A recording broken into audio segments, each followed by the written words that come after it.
Hi everyone, Crypto Carlos Fandango back with another video, finally. Not had a lot to make content on over late. Yeah, it's been many months, but it's time for a STORJ update because it's been exactly a year now that I've been running my STORJ node. And so it's worth having a look at the estimation figures and how my node is doing and talking about a few of the problems I've encountered along the way. But before we do that, I want to tell you about some other videos that will be coming up in the future to give you the opportunity to subscribe and hit the notification bell icon in case any of them interest you. So although I've not been making videos, I have been very busy. I mean, very busy.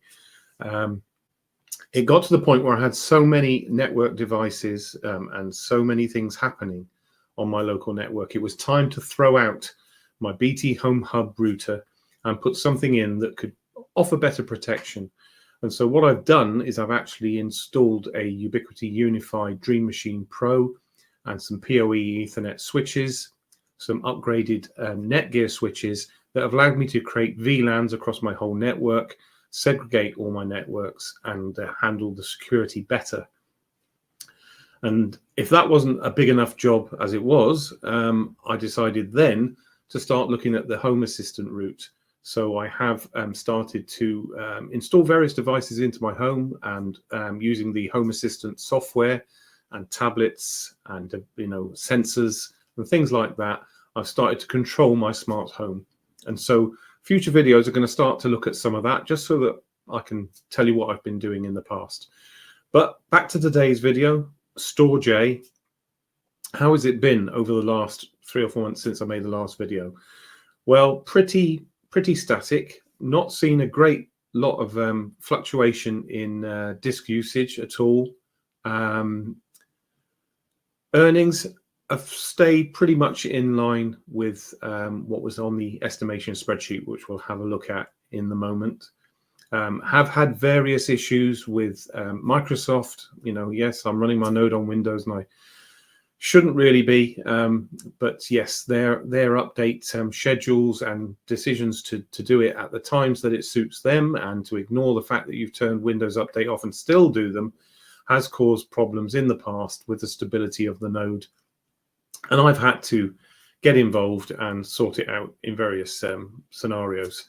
What I've actually done now, going back to my smart home system, is I now have both visual and audible warnings when my node goes down for whatever reason. So I'm able to act very quickly on it rather than, waiting 8 hours and not knowing it's down.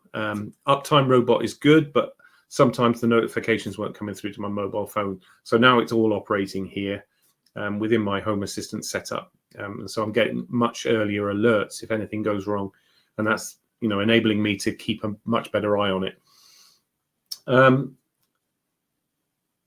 Other issues I've had, the disk space. Yes, I had an iSCSI setup without redundancy, and it suddenly occurred to me, what's going to happen if a disk fails? Well, basically, I've lost the lot, haven't I? So I've done some preparation ahead of time. I've got another one of my Netgear ReadyNAS units lined up with a suite of 4 by 6 terabyte drives in it, raided with redundancy, so hot swap if there's a failure. That's sitting ready, and the plan is at some point to copy the STORJ data over to that new NAS as quickly as possible and redirect the node to it. And also, there's the possibility that the node itself could fail, so I'm busy building a new rack mount PC as a backup that will be built up, ready to take over. And I may utilize it anyway because I'm trying to build a better spec machine in it. It is only a 1 unit deep unit, so it's very difficult to get good hardware in there that can be accommodated in the size with sufficient cooling, but I'm persisting with that. And once again, that's another video that will come up soon. So let's have a look at STORJ. Let's go and have a quick look at the node and see what's happening. So I'm currently on version 1.1375. It's auto-updated to that. And this is the month of October in 2025, exactly a year since operations started. not worth spending much time looking at the ingress and egress. It fluctuates. This is the important area. As you can see, in 12 months, only 5.69 terabytes have been accommodated. Still got another 12.9.92 on this particular NAS drive setup. And there's trash currently of 390 gigabyte. Now that seems to fluctuate. That's a very low figure. I have seen it jump to 500 to 700 gigabytes and then drop all the way down to 0 and then immediately go back up again. Not sure what's causing that. It is a bit frustrating because it seems to be that is causing the inability to grow the disk space upwards. And it has been floating around this figure for some time. We'll see that on the spreadsheet in a minute. Stability wise, as I say, I've had a few problems recently, and we're just getting back to some good figures there on the online counts. So these should pretty much very soon slip back into the 100% and all will be good. But I have suffered a little bit, as you can see here, with auditing and online uptime. We're in 4 days into October, $1.42 so far. I've got a total held of 21.73 and total earned so far of 60.04. That doesn't include September's figures, which I'm expecting to be around the $11, $12 mark. So let's get rid of that and get that out of the way for a minute. And we'll have a look at the spreadsheet. Before I go into that, just to let you know what I've been doing with my STORJ. Obviously, it's feeding into my MetaMask account. Excuse me, I'm sitting in there. I've let it accumulate to a certain value. I've been keeping an eye on the price of Ethereum. Actually, this is my route at the moment. Keeping an eye on the price of Ethereum because it has, the last 6 months or so, it has started to shoot up, but it does drop down occasionally when there's a big sell-off, and I look for that point and then buy Ethereum with my STORJ. And I'm just building up my Ethereum pot now. That's where my focus is going for the moment. No particular reason. I don't want to put it into Bitcoin, but the second best seems a good spot for me. So that's what I'm doing. Let's have a look at the spreadsheet then. So as you can see, we're waiting to put September's figures in here now. They've not been released yet into the Node software, but any day now I would imagine they'll appear and I can put them in. So you can see, it was 569, so we've dropped down from previous month of 578. It should be, especially September, should have crawled up to well over 7 terabytes and hasn't. So it's definitely battling around the 5 terabyte size and area. I don't know what's causing that. I am taking steps to see if I can get better speeds to my node.